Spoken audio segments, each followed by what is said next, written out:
Hi viewers. இன்னைக்கு நம்ம அழகே அழகுல என்ன நடந்துச்சு அப்படின்னா, ஆல்ரெடி வந்து ரேவதி வந்து அங்க தங்கராஜ் வீட்டுக்கு போயிருந்தாங்க.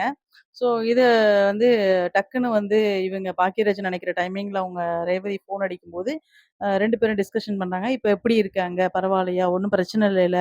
அப்படின்னு சொல்லிட்டு, "இல்லண்ணா எனக்கு எந்த பிரச்சனையும் இல்ல. இப்ப பரவால்ல தான்." அப்படின்னு சொல்லி அந்த கன்வர்ஷன் முடியுது. அதுக்கப்புறம் பார்த்தீங்கன்னா, தங்கராஜ் நேத்தி வந்து பிளட் டெஸ்ட்லாம் குடுத்துருந்தாங்க. அதுக்கான ரிப்போர்ட்டுக்காக வெயிட் பண்ணிட்டு இருந்தாங்க. தங்கராஜுக்கு வந்து எதுவுமே இருக்காதாம். அடுத்தது பார்த்தீங்கன்னா, அவங்க அம்மாவுக்கும் எதுவும் இருக்காதாம். ஆனா ரேவதிக்கு மட்டும் கொலஸ்ட்ரால் இருக்கும் உனக்கு, தேய்மானம்லாம் இருக்கும் அப்படின்னு சொல்லி, அவங்கள வந்து ரொம்பவுமே வந்து தாழ்த்தி தாழ்த்தி பேசிட்டு இருக்காங்க.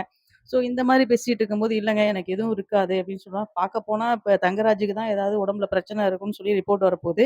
ஸோ டாக்டர்ஸ் வந்து அவங்க உங்க ரிப்போர்ட்ட குடுங்கன்னு சொல்லி கேட்டுட்டு இருக்கும்போது, அவங்க அம்மாக்கு பார்த்துட்டாங்க. அவங்க அம்மாக்கு எதுவும் இல்ல அப்படின்னு சொல்றாங்க. அடுத்து ரேவதியோட ரிப்போர்ட்ட பாருங்க சார் அடுத்தது அப்படின்னு சொல்லும்போது, பார்த்துட்டு இருக்கும்போது தான், இன்னைக்கு அந்த இது டாபிக் முடியுது. அதுக்கப்புறம் பார்த்தீங்கன்னா, நம்ம மதிக்கு வந்து வேல போனத வந்து ரொம்ப சுரேஷ் வந்து ரொம்பவுமே ஃபீல் பண்ணிட்டு இருந்தாங்க.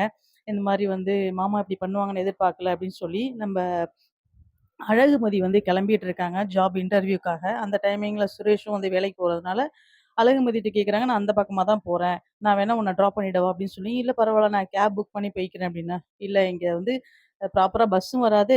எவ்வளோ தூரம் கேப் வருமா என்னான்னு தெரியல. நானே உன்ன வந்து ட்ராப் பண்றேன்னு" சொல்லி, இங்கேருந்து அவங்க அழைச்சிட்டு போயி, அந்த இடத்துல வந்து இன்டர்வியூ பிளேஸ்ல வந்து நிப்பாட்டுறாங்க. ஸோ அப்படி போயிட்டு இருந்தது. அதுக்கப்புறம் பார்த்தீங்க அப்படின்னா, நம்ப அழகுமலரோட அம்மா கால் பண்றாங்க. அந்த டைம் மாமியார் எல்லாம் உட்காந்து பேசிட்டு இருக்காங்க. இந்த மாரி வந்து "உன்னோட தம்பிக்கு வந்து பொண்ணு பார்த்துட்டு இருக்கோம்" அப்படின்னு சொன்னதும், அவங்களுக்கு ரொம்ப சந்தோஷமாயிட்டு, "நாளைக்கு நீ வா" அப்படின்னு சொல்லி அவங்க அம்மா சொல்றாங்க. அந்த டைம்ல மாமியார், "என்ன உங்க அம்மா ஃபோன் அடிக்கிறாங்க? என்ன விஷயம்?" அப்படின்னு சொல்லி கேட்கும்போது, "இல்ல இந்த மாரி தம்பிக்கு வந்து பொண்ணு பார்க்குறாங்களாம்" அப்படின்னு சொன்னதும், "ஆமா அவன் என்ன வேலையெல்லாம் இருக்கான். இப்ப போய் பொண்ணு பார்த்து அவனுக்கு கல்யாணம் பண்ணி என்னத்த அவன் குடும்பத்த பார்க்க போறான்" அப்படின்னு சொன்னதும், நம்ப அழகுமலருக்கு கொஞ்சம் வருத்தமா போயிடுச்சு. இதுல இன்னொரு விஷயம் தெரிஞ்சுக்கங்க. ஆல்ரெடி பார்த்தீங்க அப்படின்னா, பாக்கியராஜோட லாஸ்ட் தங்கச்சி. அ அவங்க என்ன பண்றாங்கன்னா, இங்க அழகுமலரோட தம்பிய வந்து லவ் பண்றாங்க போல இருக்கு. இவங்களுக்கு பொண்ணு பார்க்குறேன்னு சொன்னதுமே, இவங்களுக்கு ஒரு மாரி அப்செட் ஆயிட்டாங்க. ஸோ இந்த விஷயம் அன்ஷிதாவுக்கு வந்து தெரிஞ்சதும், அவங்க கேட்குறாங்க, "ஏன் நீ ஒரு மாதிரி இருக்க?" என்ன பிரச்சனை?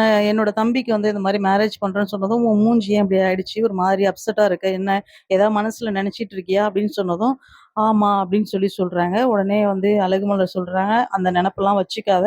அவன் எங்கேயாவது வெளியில பொண்ணு பார்த்து நல்லா இருக்கட்டும். அதேபோல உனக்கும் நல்ல பையனா அமையும்.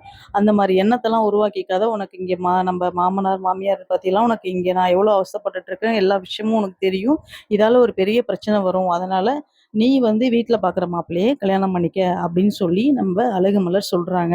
ஸோ இன்னைக்கு பார்த்தீங்கன்னா, இந்த 3 விஷயம் தாங்க போயிட்டு இருந்தது. ஸோ நாளைய எபிசோட் நம்மளோட சீக்கிரமா பார்க்கலாம்.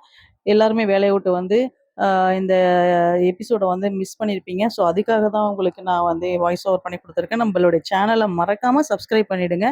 அதேபோல லைக்கும் பண்ணிடுங்கங்க. Thank you so much. Thanks for வாட்சிங்.